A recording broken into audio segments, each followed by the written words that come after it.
First act tonight is Dan Magoo. Give a round of applause for Dan Magoo.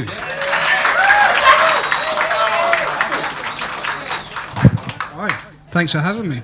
What a wonderful audience. Has anyone been here before?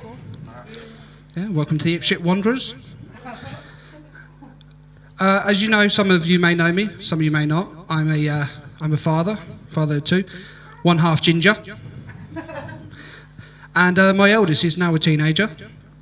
And he's starting to grow things. He's starting to develop and change. And he's becoming a different person. And he's starting to grow, for example, his wisdom teeth, which I thought was really good, because his grades have been needing a boost for years. I do love you, mate, don't you worry. And you may think, you're looking at me, you're probably thinking, he's quite a large and jolly guy. But I'm not expecting you to sit on my lap today, don't worry. Now, but families, they do change you. You become sort of different people. But I think you retain some of your old traits, like my anxieties, like social, public pooing and peeing. I know it's a bit of a subject you don't want to talk about, but we all do it. We all do it. And for example, I get nervous, I can't, in front of other men or random sort of thing, I can't go. But I'll build the dynamic first. You've got your men's toilets, which obviously have your urinals on the left, a couple of cubicles on the right, some glory holes if you're lucky.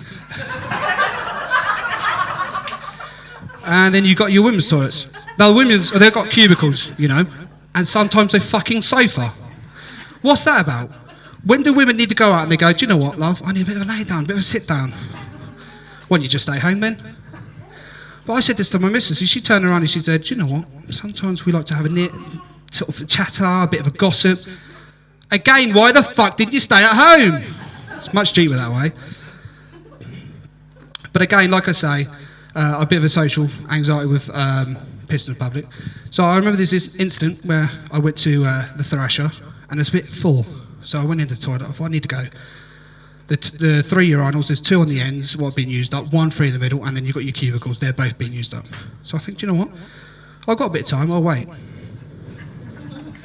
So I wait for the cubicle, and then what happens? Danger appears. There's someone who joins my queue. This is a very awkward situation for a man, because I know I'm being judged now. I know that he's thinking either, A, I'm going to go for a shit. I don't want to think of that. And B, that I'm a pussy, which I am, and I can't piss in public. So, I was thinking, crap, he's starting to overtake me nearly. I feel his presence, he's going to go for the urinal. He's a real man. He's a real man. So, I can't wait any longer. So, I think, I'm going to man up. I can't have you thinking that, sir. So I go in between the two fuckers. And I get little MJ out. Oh, MJ for that matter is my penis nickname. It's not for Michael Jackson, it's for Maguire Jr. I mean, I don't fiddle with kids. Although it is dead to me and sometimes blows bubbles. Have I hit rock bottom there? Yeah? He won't hear that joke anyway, don't worry about it.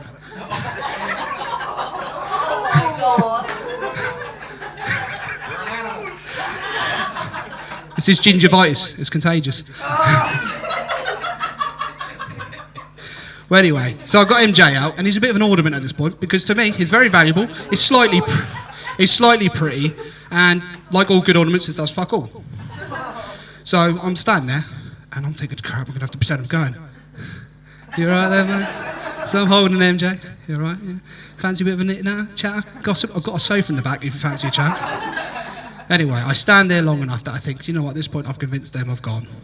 So I start shaking, give it a bit of a fake shake, got to give it all the business, re-zip and leave. Hoping that they're none the wiser, knowing I hadn't gone. Although the awkward moments when I rejoined the queue that I originally was in front of and left, and the guy's now in front of me, which he was behind. But that's probably not my worst social anxiety with going in public. Pooing, we all do it, let's not deny it. It's not a subject we all talk about, but I tend to have a process. If I'm going out in public, I like it to be empty. I like to know in my own comfort that no one's going to hear me, because that's the biggest problem with social poo. It's the plop. No one wants to hear the plop. They know what you're doing. If you hear the plop, you know they're going for a shit. They are going for one. There's no denying that. So no one's got an audio recording going, do you know, I'm going to get that ready. But nonetheless, I make sure it's clear. So what I usually do, I'll go up here, I'll check down here, that's all right. Check the door, that's all right. That's clear. That's clear. That's clear. Oh fuck, sorry mate. Sorry. May I say, you're well hung and well done to the wife. I'm glad I won't stand next to him in the urinal. But yeah, it's coast is clear, I'll go. And usually, I'll have a process. I'll put the seat cover down, which is the four corners of the loo roll, you know, just to protect you from piss, clearly, apparently, and the germs. Like that tissue will do that. Then I'll make a landing mat. Because obviously, like I said, the plop, you don't want the plop. So, lands on the mat, no one knows. Well, I was in... Nick J does that, clearly. I usually do that. But I was in Tesco's at one time. I think it was Black Friday a couple of weeks ago, and I was very busy. But I had to go, I was caught short. So I rush in. I get my landing mat. I get down there, make sure it's all clear. And at this time, it was clear. I put down my seat cover, and I sit down.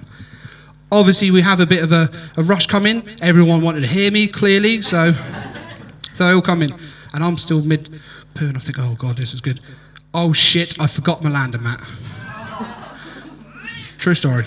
Forgot the landing mat. So I'm improvising. I'm thinking, what am I going to do? These people are going to know I'm going for the plop. No, I'm going for a dump. I know what I do. I'll cough. I'll time that. I'll think, do you know what? I'll out Scooby-Doo you, motherfucker. I'll cough. So this is how it went.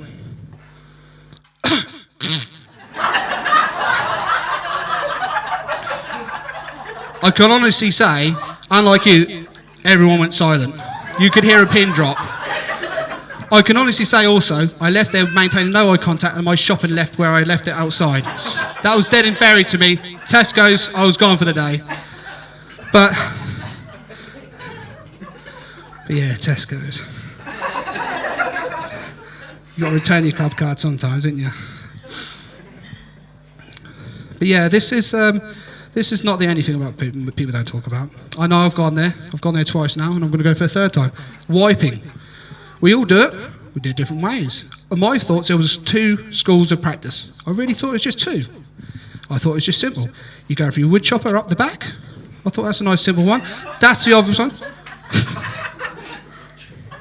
You would chop her up. And I thought that's a better one for the messy occasions as well, like if you had a spicy vindaloo. Which I find odd that people don't understand when you have a vindaloo how much mess it's going to make. After all, it's in the title. Where are you, John? Vindaloo! It's one for you Christmas crackers. So, and that's the first approach, just my preferred. Then you've got the other one, obviously moving the mess, the wood chopper to the MJ. Obviously MJ doesn't get a lot of action as it is, so I prefer not to do that one. But then I was taught in school by one of my mates, Mark, that there's a third option. Yeah, I can all hear you wondering, what is the third option? And he said to me, Max, option 3 is an ethical poo. Oh, do you know what? What's an ethical poo? Do you know what? I've considered myself a very 21st century guy. I've bought The Guardian. I've had a vegan meal. What's an ethical poo? And he said, in no uncertain terms, this is true. An ethical poo is when it feels so clean that you just pull up your trousers and leave. You fuck off. And that's a true story. And do you know what the worst bit is? He said, if you want to be really ethical, you don't wash your hands either. Yeah, I know. And that is the reason why it's the last time I've done food tech with him at school. He did work in his dad's bakery for a year after leaving school, and that could explain why the demi-baguettes tasted awfully nutty. But listen, you've been absolutely wonderful tonight. I've been adequate. Thank you again. Let's do it.